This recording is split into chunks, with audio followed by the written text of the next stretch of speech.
জয় গুরু বন্দে পুরুষোত্তম।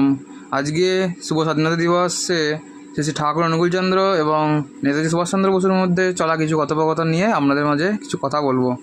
নেতাজি সুভাষচন্দ্র বসুর বাবা জানকীনাথ বসু এবং মা প্রভাবতী দেবী শ্রী ঠাকুর অনুকূলচন্দ্রের অনুরাগী ভক্ত ছিলেন। পরিবারের এই আধ্যাত্মিক সংযোগের কারণে নেতাজিও ঠাকুরের সংস্পর্শে অবগত হন। তিনি মোট 3 বার ঠাকুর দর্শন পেয়েছিলেন। প্রথম সাক্ষাৎ হয়েছিল নেতাজি ICS পাস করার পর কলকাতা ঠাকুরের সঙ্গে প্রথম সাক্ষাৎ করেছিলেন, আর তৃতীয় সাক্ষাৎ পরবর্তীকালে করেছিলেন পাবনা সৎসঙ্গ আশ্রমে।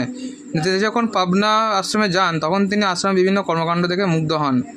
ঠাকুরকে তিনি বলেন যে এরপর তিনি ঠাকুরকে প্রণাম করেন এবং জিজ্ঞাসা করেন যে দেশের প্রকৃত সেবা করতে হলে কোথা থেকে শুরু করা উচিত। উত্তরে ঠাকুর অনুকূলচন্দ্র যে গভীর বর্ণনা তুলে ধরেন তা নেতাজি গভীরভাবে আবহিত করেছিল।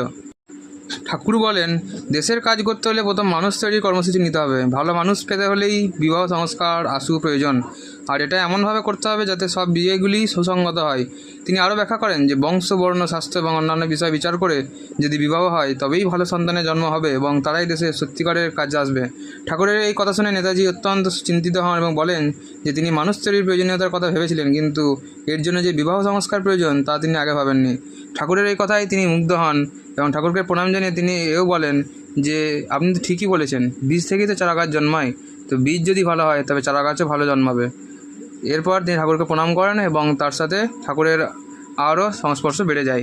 এভাবেই তার কিছু কথোপকথন আজকে তুলে ধরলাম। জয় গুরু, শুভ স্বাধীনতা দিবস, বন্দে পুরুষোত্তমম।